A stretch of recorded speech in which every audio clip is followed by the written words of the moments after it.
Doutor Mandetta, eu queria pegar a seguinte questão, só para que nós estamos indo para o nosso último quarto do nosso programa, a questão da febre aviária, né, ou da gripe aviária. Podemos ter uma epidemia, o estilo coronavírus, é exagero, está sendo bem tratado, bem divulgado, as pessoas estão informadas. Qual a avaliação que o senhor faz? É uma avaliação de ausência de informação. Porque imagina, nós estamos aqui falando, você tem pessoas técnicas, está o Jean, está eu, está o Vestina, você é uma pessoa esclarecida, nós estamos aqui nesse veículo. Imagina o cidadão comum. Ele liga a televisão, está lá, gripe aviária no Rio Grande do Sul, vai ter que ser feito o extermínio de todas as galinhas que estão lá, vão ter que ir atrás dos ovos, tirar os ovos. O cidadão comum olha e fala assim, vem cá, eu posso comer frango? Eu posso comer ovo? Essa gripe passa para mim? Não passa? O que está acontecendo? Quando você tem uma situação como essa, não existe a dissociação entre isto é uma doença do Ministério da Agricultura, isto é uma doença animal e, portanto, não existe doença humana. É uma saúde só. É o conceito de One Health, que o mundo todo tenta emplacar. Você, quando tem um cachorro, um gato, um bovino, um suíno doente, usam os antibióticos, que são os antibióticos usados pelos seres humanos. Às vezes você está criando resistência em cepas que amanhã vão infectar. Então, nós temos que colocar o ser humano nessa história também. Está faltando esclarecimento sobre como é que está a vigilância em relação às pessoas, o que isso afeta as pessoas. Afinal de contas, por que tantos países param de comprar o frango brasileiro se isso não faz mal para os seres humanos? O que é que está acontecendo? Alguém tem que explicar. Olha, eles não estão comprando porque eles têm medo de contaminar os seus aviários e terem que sacrificar também os seus aviários. Mas já há relatos de pessoas que trabalhadores que trabalham com aves dentro das granjas, dentro dos frigoríficos de frango, que contraíram a doença do animal. Doença que tem uma letalidade, uma doença grave, uma forma grave. Não há ainda relato de passar de uma pessoa para outra pessoa, mas está todo mundo preocupado com isso. Então, me parece que falta essa fala única de saúde humana com saúde animal, falta esclarecer para a população para que ela possa se apropriar da boa informação e não cair. Daqui a pouco vai começar, alguém vai pegar o microfone, vai falar que já viu um caso, começa o alarmismo, começa a distorção, né? Essa questão que estava o Gonçalo falando anteriormente, da questão da vacina. O que acontece em 2015, em 2016? É o início fortemente da internet. O movimento antivacina, ele não é um movimento explicável por impeachment de Dilma, não é ali. Isso acontece na Europa, isso acontece nos Estados Unidos, isso acontece no planeta Terra inteiro. O movimento antivacina não é um movimento made in Brasil. Ele não é um movimento da camada mais pobre da população. A camada mais pobre continua vacinando seus filhos e procura, sim, muito a atenção primária. Ele é um movimento de uma classe mais alta, média alta, que começa a distanciar da realidade. Nós fizemos a pesquisa, o que motiva essas pessoas. Quando você fala de pólio, de paralisia, as pessoas, as mães de hoje, nunca viram uma criança com pólio. Quando você era jovem, que o Sabin veio aqui, e eu tinha 8 anos, a gente, a Sabin, era o nosso herói. A gente ia, a mãe da gente, eu me lembro das campanhas, gente saindo do fundo dos pantanais, as avós preocupadas porque a doença deixava as crianças com a perna fina, a criança não conseguia andar, não conseguia falar. O sarampo, elas viam as crianças ficar cegas, elas viam as crianças morrer, a doença batia na porta. O próprio sucesso do programa de termos eliminados, uma geração que veio, é como se falasse de varíola para você. Você fala, eu nunca vi ninguém com varíola. Realmente, nós acabamos com varíola antes da gente ver. Então, tem esse componente muito forte. Em 2019, A maior campanha pró-vacina que nós iniciamos foi nos 100 dias de governo. Nós iluminamos o Cristo Redentor, nós lançamos o desafio mundial de vacina como um bem da humanidade, lá em Genebra. Nós fizemos campanha com vacinômetro e mídia nacional, dando dinheiro para as cidades que mais vacinassem. Os secretários eram chamados pelo nome em rede nacional para melhorar os índices de vacinação, e você não recupera porque mudou um governo, não é assim.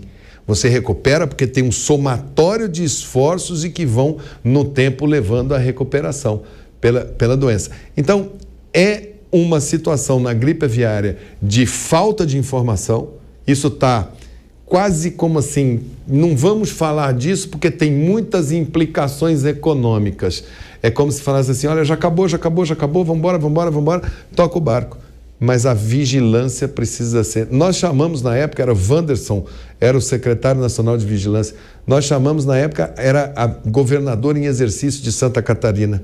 O governador tinha sido afastado, ela era vice-governadora. Fizemos uma reunião no Ministério da Saúde, preocupados porque Santa Catarina e Rio Grande do Sul é onde mais tem pequenas propriedades, familiares, criando ave e suíno na mesma pequena propriedade. É uma característica dos proprietários e da produção rural do sul do Brasil. Ali nós queríamos fazer com Santa Catarina um aumento exponencial para poder mapear vírus desse meio campo com laboratórios. Paraná faz isso muito bem. Santa Catarina precisava melhorar. Rio Grande do Sul precisava melhorar. Mas a gente não pode impor ao Estado, tem que construir com o Estado. E num certo momento eles falaram, não, tá bom do jeito que está, nós não queremos descobrir muita coisa aqui dentro. Então o Brasil precisa ampliar sua presença nos lugares? Precisa. Sempre será difícil. 17 mil quilômetros de fronteira. Fronteira com os países mais pobres da América do Sul, com o Paraguai, com a Bolívia. A vigilância nesses países, a Bolívia tem raiva humana por transmissão canina. Como bloquear? As aves migratórias, elas descem no Pantanal, elas descem na Amazônia, elas descem no Pampa. O Brasil é um continente. Então, vai ser sempre muito difícil para o Brasil, mas a gripe aviária, no momento, me parece que falar de gripe aviária sem falar da condição humana nesse processo e sem pacificar isso para as pessoas, é incrível como as pessoas me perguntam quando me encontram, falam, vem cá, posso comer carne de frango? Posso comer ovo? O que está acontecendo? Um total desconhecimento das pessoas sobre o impacto dessa doença. Doutor Gorenstein, como é que o senhor avalia essa questão, né, que envolve, que passa pela questão das vacinas, tem a questão da gripe aviária, porque há uma dificuldade, parece que há um problema que nós temos de circulação das informações, né? Nós somos tantos meios de comunicação como nunca tivemos na história do Brasil. E é incrível, questões tão importantes, as pessoas não têm informação básica. Concordo muito com o Mandetta quando ele diz que isso tem a ver com a internet. Na internet você fala o que você quer, cria as verdades ou mentiras que você... Exatamente. Então você vai fazer aquilo que quer. Nós seguramente estamos recuperando tudo aquilo em termos de vacinação do que perdemos no passado de anos. Isso não veio realmente na época da Covid, ele só se evidenciou com a Covid. Então, hoje, as campanhas que têm sido feitas nos municípios, elas têm trazido o desejo das pessoas em vacinar. E realmente, as pessoas que não querem vacinar, na maioria das vezes, são as pessoas de castas mais nobres. Isso nós vimos muito, por exemplo, quando falava em sarampo nos Estados Unidos, né, das pessoas terem, porque lá sim o cuidado sanitário tem a ver com polícia. E as pessoas eram presas se não tomassem as vacinas. Exatamente, então isso era compulsório. Aqui nós temos uma vacina obrigatória, mas que não leva à prisão dessas pessoas. Então, sem dúvida alguma, nós, felizmente, e eu acho que a própria Covid trouxe esse reforço de que se nós estamos aqui sem máscara, vivendo o nosso normal, nós devemos isso à vacina, que é feita de forma anual, principalmente nos grupos prioritários. Quando a gente fala de gripe aviária, nós temos que ter realmente um alerta. Se a gente voltar na história de 2009, como foi o advento da gripe suína, foi exatamente uma ave migratória que veio da região da China, que aterrissou ali numa propriedade rural no México e que passou esse vírus da ave para um porco. E do porco se adaptou muito bem e desse porquinho acabou passando para um ser humano. E que se adaptou muito bem. H1N1. Que foi o H1N1. E o H1N1 conseguiu passar desse homem para outro homem. E tinha uma característica que nós chamamos alta infectividade, que era a alta condição de transmissão de pessoa a pessoa, a ponto de, daquela localidade, nós tivemos também uma pandemia. Qual foi a diferença? A vacina veio rápido, nós já tínhamos medicação, que era o oseltamivir, que respondia muito bem e que tinha impactos dentro do pulmão muito diferentes do próprio Covid. Então, nós tivemos resposta. Dizer hoje que a gripe aviária pode ser uma condição de transmissão pessoa a pessoa? Sim, não neste momento. Mas em algum momento nós vamos ter essa condição. E por quê? Porque naturalmente o vírus se adapta. O vírus depende do organismo para continuar vivo.